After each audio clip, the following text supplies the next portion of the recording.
precious gems for an elusive item that's been on their wish list. Family heirloom for family heirloom. That seems pretty fair to me. Will there be a trade? It's a collector's call.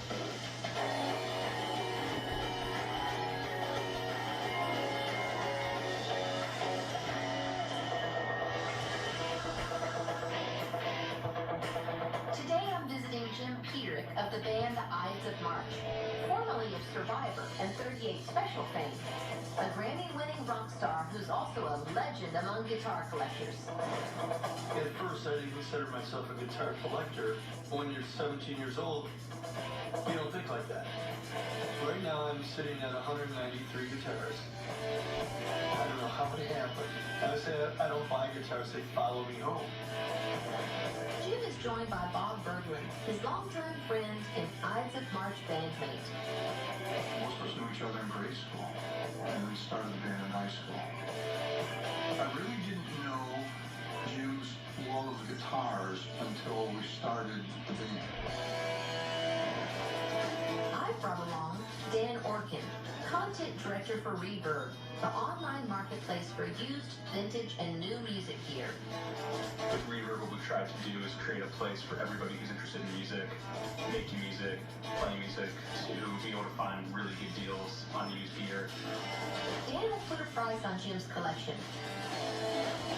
He's also brought along a highly collectible guitar that Jim doesn't have, with the aim of making a trade for one of Jim's treasures. Will he succeed? In the end, it's the collector's call. Jim, thank you so much for inviting us into your home studio. I'm so excited. I'm already just so curious about everything I've seen. Cool. And tell us about Bob. Now, you guys have known each other, what, from birth? Not quite. We started playing in grade school band and started the Ides of March, our band. And Still what year playing was today. that you started that? 1964.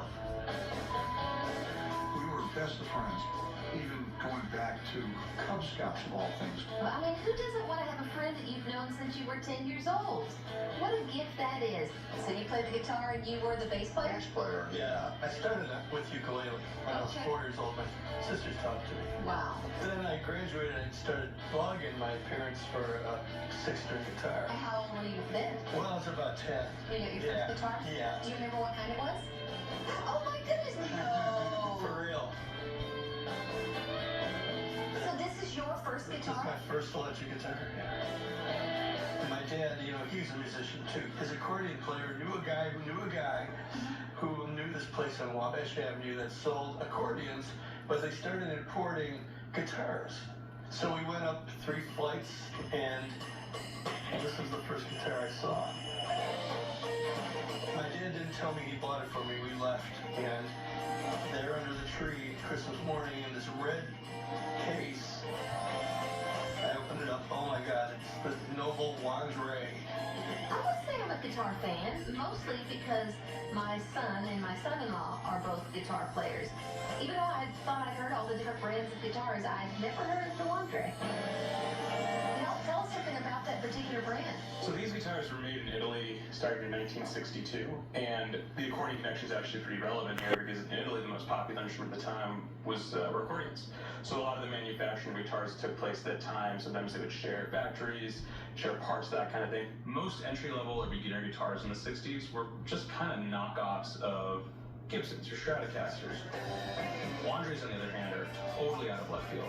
They are an expression of somebody who was just trying to make an artistic statement. And how much would your parents have paid for this? Probably $175. That's a lot back It was a lot. Jim's parents knew that he was something special. I can only imagine you can add another figure to that. Yeah, another digit or so. But right now, these guitars are selling in the neighborhood of about $4,000 to $6,000. And given that you're the original owner and there's a distinct provenance to it, I would be comfortable listing this for $6,000 on Reverb right now. And how much you would ever sell it. Never anything. We'll figure something out.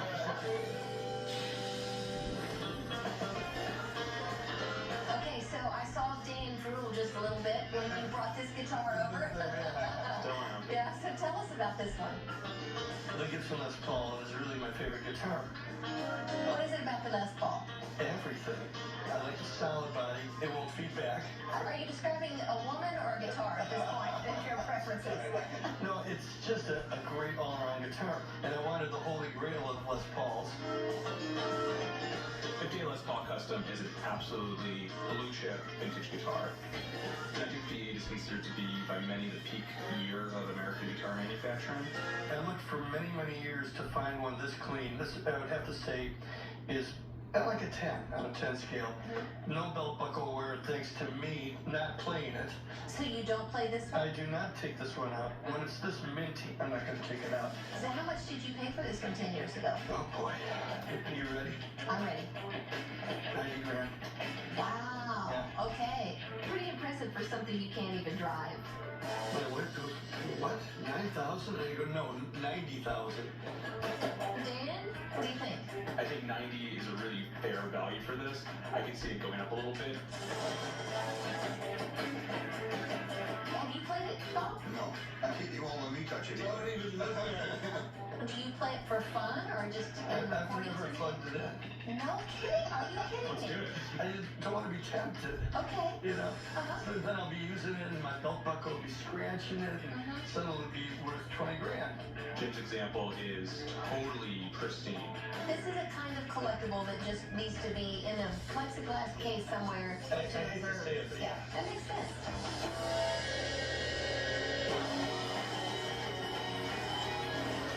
Coming up on Collector's Call. I'm your vehicle, baby. Take it anywhere you want to go. When the Edge March cut our first hit vehicle, this was the guitar I used. And later, Dan tempts Jim with a trade for a guitar Jim doesn't have. I absolutely know Jim wants that guitar. I'm with rock legend and guitar collector Jim Peters today. Plus, I brought musical instrument expert Dan Orkin to appraise his 193 guitar collection and possibly make a trade for a collectible guitar on Jim's wish list. But first, there's more to see as Jim takes us to another room in his amazing home studio. I've seen some gold records on the walls, and now I see a beautiful gold guitar. Tell me about it. Well, this is a gold guitar that played on a gold record. This was another guitar that I had to have. There was a really cool store. They had a salesman named Paul Staples. He was like 25 and really hip. And I was really in the market for a gold top Les Paul. They had just started reissuing them. And he said, Jim, I just ordered some special guitars, too, from the factory in Kalamazoo with factory humbuckers. And there's this beauty. And I was blown away. Jim was always intrigued with the bells and whistles of the guitar. When the Edge March cut our first hit vehicle, this was the guitar I used. Wow. I'm your vehicle, baby. Take it anywhere you want to go. It's wonderful that he can still now perform with that particular guitar, that particular song. Great God in heaven, you know I love you. Ba-da-ba-ba-da. Woo! Where's your horn section? But it always plays that song. It's the only song that he needs to play. There are 68 Les Pauls out there. You know, you can find them on Reverb. You can find them in guitar shops. Finding one that has that songwriting legacy baked into it, it makes it kind of bigger than the sum of its parts. And how much did you pay for it originally? $320 with That it. was a lot for Yes. a 17-year-old back then. Sure was. So how much would this guitar be worth now? They're selling for around $10,000 to $12,000. This one with these pickups, and frankly, just with this story, I think it could go up to maybe 15 or 16,000. And of course, you Yeah. never sell it. Never. But every time I pick it up, I still feel like 19 again. I may not look it, but I feel it. So this is the first acoustic guitar you're showing us. Tell us about it. What makes this one special? This is exactly the kind of guitar that Don and Phil Everly used. I remember watching the Everly Brothers on Ed Sullivan and Dick Clark, and they had these matching black guitars. There's something about the black finish. This is a 1962 or 3. It's hard to tell. I used to comb the wad amps, and there it said Everly Brothers guitar. mint condition. So I called the guy, and he worked for the sanitation department. So I went, there's this guy in this hard hat. He opens up the case, and oh my God. I was trying to hold my enthusiasm. You never want to show your cards. Right. I go, well, nice, you know. Pick it up, you know. It sounded great. And I said, how much you want? He said, $275. And I said, a little high. Were you just playing with I him? was playing with him. Okay. I said, how about $250? He said, sold. And I walked out of the sanitation department, a happy guy. I bet. But I mean, sanitation department, I guess that's where the real deals are. And how much would it be worth today? Well, this is a really special instrument. There's not a whole lot of these floating around, especially not in condition quite as fine. This is part of Gibson's effort to reach younger audiences. They found in the early 60s Everly Brothers. They're cool, they're hip, they sing great harmonies, let's give them a signature guitar. They made similar models that have almost the exact same construction, but none of them have those star inlays, the double pick guards. I would price this around the $10,000 mark. Wow, good job. I'm really impressed by Dan. I've been around these guitars for 50 years, but he really knows his stuff. Dan's the man. He's so articulate and so humble and has such great hair. And that beard, too. My goodness, it just gets better and better. Okay, so over my shoulder, gold, platinum. Tell me about this. Wow, this is one of my proudest possessions. This is when I was a member of Survivor. And it represents gold and platinum and single platinum. It's gone on many times over that. His guitar collection is amazing, but I'm more astounded by the fact that he's had so much success for so long, and yet he's so grounded and so sweet. In 1982, I get the call from Sylvester Stallone. He says, oh yeah, I like your band Survivor, and I need a song for Rocky III. Really? I want you to write an anthem. So I think I can help you out, you know? And this guitar kind of signifies that, you know? Of course it does. So we were watching the rough cut of the movie and just getting inspired, and you know, I just started playing that lick, you know, and the punches were being thrown at me. In fact, I just followed the action, you know, and I started to, you know, I was trying to get the punches just right, and then one part where the drum beat goes bop, bop, bop, bop. We demoed the song, we sent it to Stallone, and he goes, oh, you guys really did it, man, you know. We kind of knew it was going to go #1 because we had this great movie to go along with it. But what's incredible is that that song is still around. When Eye of the Tiger broke, was like, holy smokes. I think it was #1 in the country for like 7 weeks or something like that. And I said, hey, what a guy. So tell us about this guitar. Yeah, from a nerd point of view, this has started up life as a Gibson Les Paul custom shop. And I was looking for a guitar to refinish in Tiger. Yes. So I sent it down to the great refinisher, Marty Bell, on the West Coast. When it came back, I go, Marty, you've outdone yourself. It's just an amazing guitar. This is my main stage guitar. Okay. Because it's not worth a lot of money, but it's worth a lot of money to me. So how much did you pay for it originally? It was $2,000.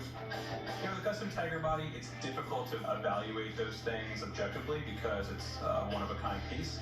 The fact that it has this story, this connection to you, there's a lot of love there. I mean, I think if you were ever going to think about selling it, somewhere around the $4,000, $5,000 mark. I'll sign it and make it worth $6,000. There you go.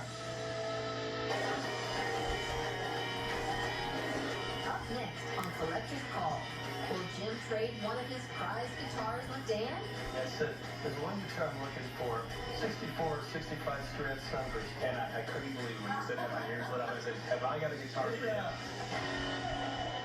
Attention all personnel. Musical instruments expert Dan Orkin is appraising the guitar collection of rock legend Jim Peterick.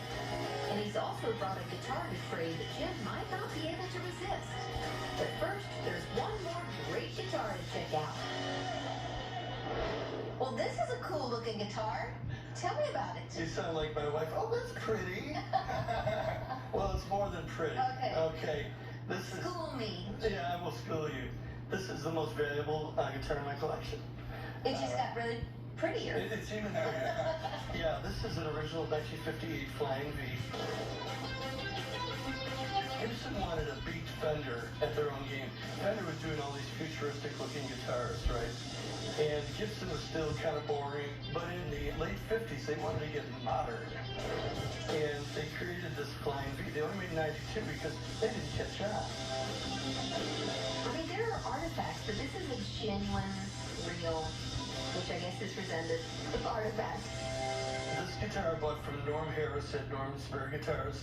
Went over there and just drooling and all I this think stuff. I have been to that store with my son. There you go. Yeah. And I said, I really want a Flying V. And he showed me this one. He was asking $6 grand for it. And I traded him some stuff. I ended up paying $3,000 for it. And that was a lot of money. But today, come on.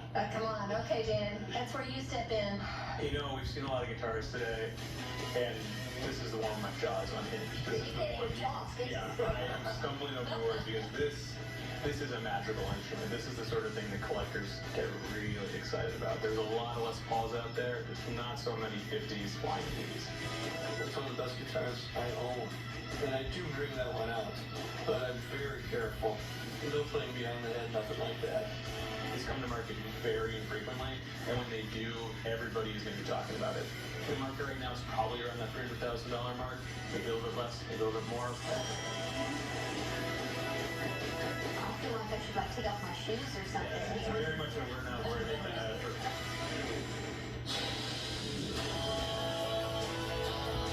What a day. Thank you so much for inviting us into your studios and this incredible collection.